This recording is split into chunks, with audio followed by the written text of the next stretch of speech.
začátek bych mohl říct, co to vlastně pozemkový spolek je. Pozemkový spolek je určitá metoda ochrany přírody, kterou používají hlavně neziskové organizace a spočívá zejména v tom, že se tyto organizace, jako například náš Čmelák, snaží vykupovat některé přírodní pozemky, ať už jsou ekologicky hodnotné nebo třeba i v horším stavu. No a na těchto pozemcích vytváříme nová místa pro přírodu. Jeden z takovýchto projektů je u nás třeba Nový prales, kdy se snažíme přeměnit smrkovou monokulturu na pěkný smíšený les, z kterého by jednou měl být i prales. Nebo pečujeme o louku s orchidémi. Další lokalita je u Jablonného v Podještědí, tady u nás v Libereckém kraji, kde se snažíme vybudovat na zamokřených pozemcích v Nové Tůně, kde by měla vzniknout nová místa pro chráněné druhy rostlin a živočichů.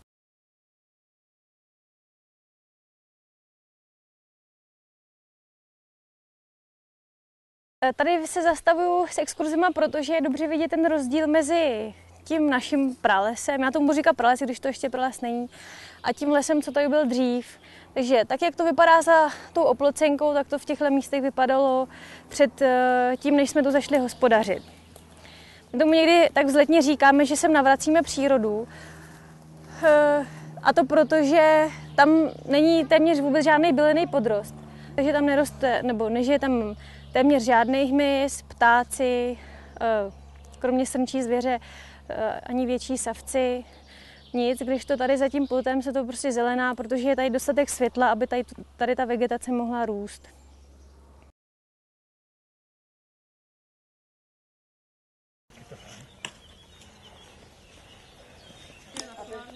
Vyštípou a atečkování špábou. Kelímky buď do přepravky, nebo sem do přepravky. Hlavně to nářadí. To by se špatně sekalo. Já si to pamatuju před 4 rokama, když jsem ještě studovala, jak jsme tady byli v posledním ročníku a bylo to úplně jenom jehličí, nebylo to vůbec nic. A najednou to je takhle zarostlé.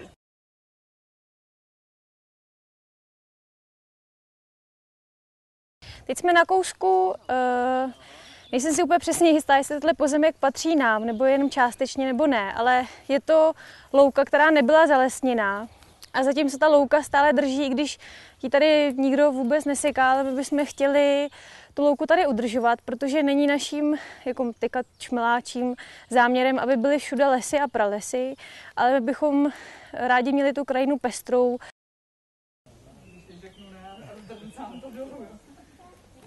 A na tomto místě ještě jsem chtěla pohovořit o líkožroutovi.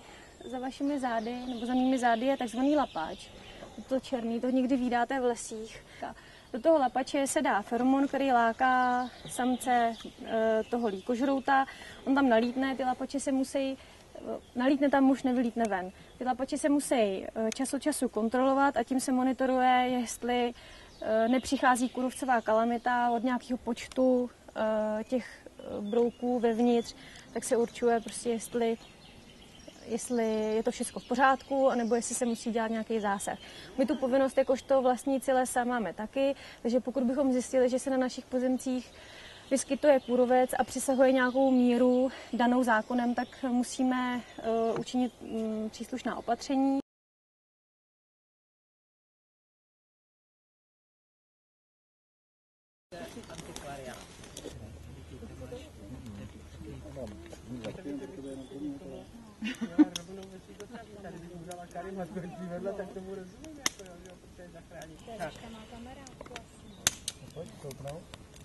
No, ani s kamarádkou bych nechtěla. Sběrné místo.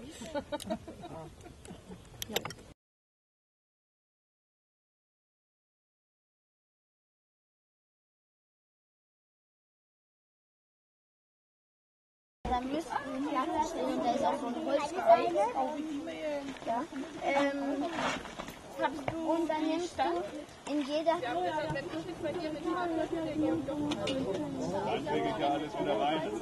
Hätte ich ja gar nicht.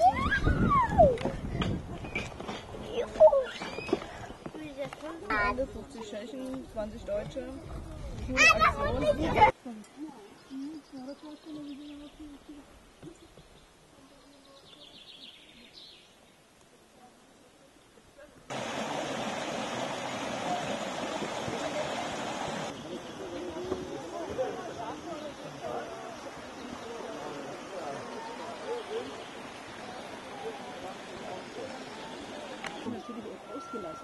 Also Backerqualität. Das ist der Überlauf beim Damm ist ja immer.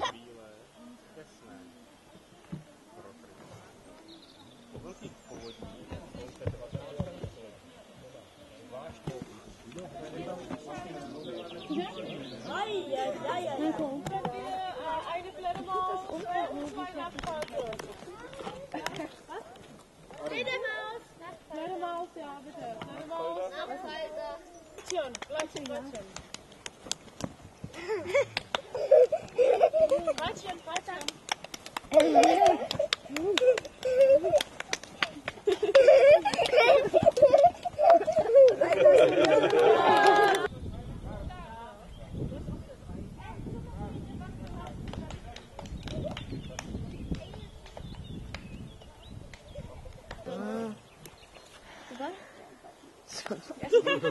Erst hier rüber. Erst.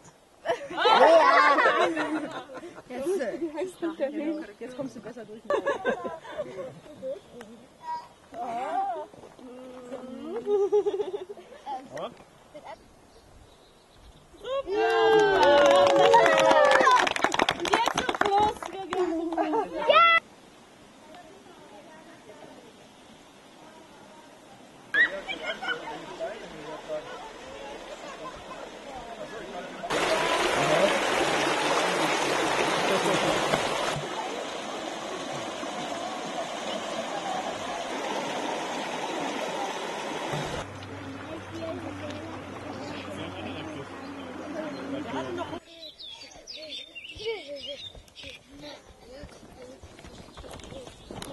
Natalie, jetzt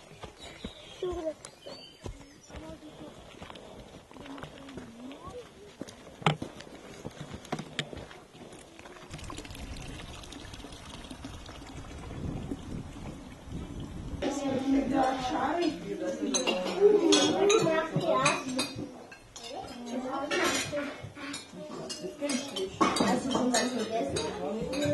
Na, also kann ich aber nicht sagen, dass wir mit ziehen sollen. Kann ich bitte mal die Limo? Dann höchst du im Beutel. Also Auswahl, nach eigener Auswahl, Postkarte auch. Wir sollen Gruppen bilden. Mit einem Boot.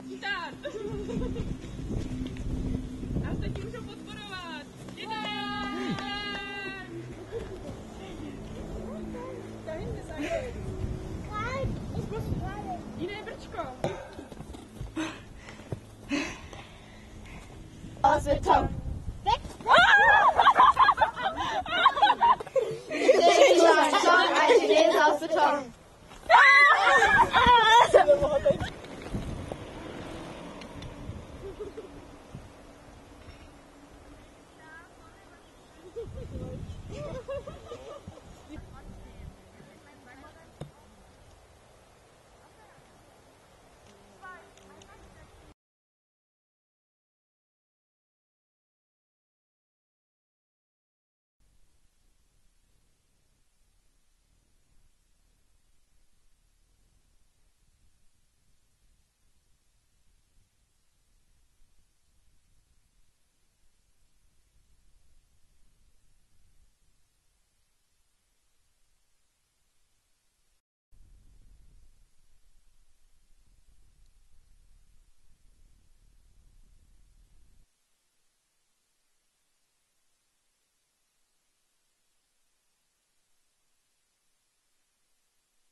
Možná bych ještě řekl k tomu našemu pozemkovému spolku Čmelák, čím je možná trošku specifický. My se snažíme na všech těch lokalitách je dělat tak, aby byly přístupné pro veřejnost, protože považujeme za důležité, aby se lidé mohli aktivně zapojit do ochrany přírody.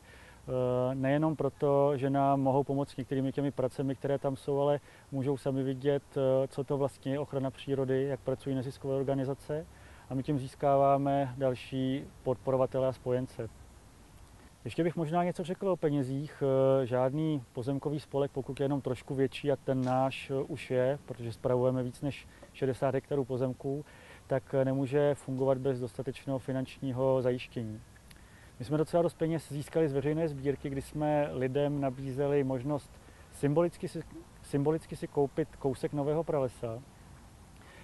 Získáváme samozřejmě sponzorské dary, obracíme se na nadace, ale důležité je také to, že si jako nezisková organizace budujeme okruh našich přátel, přispěvatelů, kteří nás podporují pravidelnými měsíčními dary, což nám umožňuje lépe plánovat a financovat naši činnost.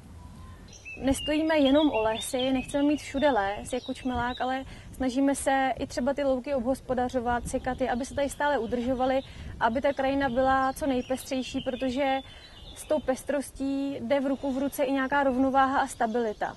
Není to jako... Na závěr bych možná řekl, že já osobně věřím tomu, že pozemkové spolky jsou perspektivní metoda ochrany přírody, v lecčems možná i efektivnější než ta klasická státní, která má samozřejmě také své nezastupitelné místo, ale výhodou právě těchto pozemkových spolků a toho, že ji dělají neziskové organizace, je to, že oslovuje velký počet lidí všech věkových kategorií, a pokud se podaří,